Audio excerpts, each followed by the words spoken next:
Hello, welcome to Fmod in 2 minutes, the series for beginners in game audio implementation. Today we're talking about sustain points. Here's the scenario. I have a laser-based weapon which has a start sound, a loop in the middle, and then a stop sound to finish the sequence off.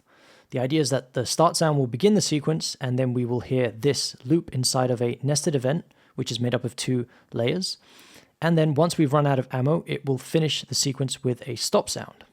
Something like this. So we want to make sure that the cursor stays above this nested region in order to activate this loop region. The first thing we could do is add a loop region to this.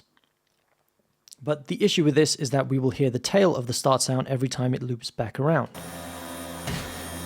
Now, of course, we could shorten the loop point like this,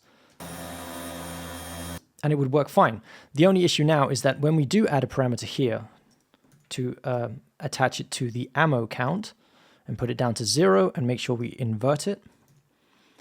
When it does then transition to here, we have a little bit of a delay because we're catching it at a random point inside of this loop.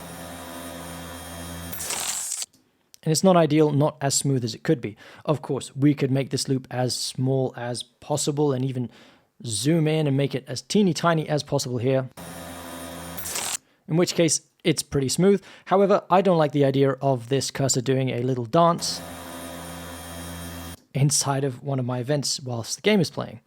So instead, there's a much simpler way of doing this. If we right-click on the timeline and click Sustain Point, what this is a way of holding the cursor in place until we tell it to move on.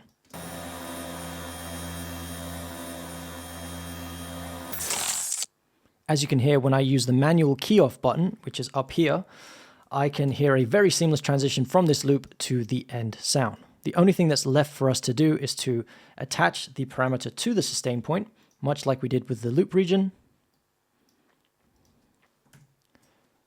And all of a sudden, we will make sure that this cursor is not doing this mad little jiggly dance. It's being held here until it's told to move off to the next part.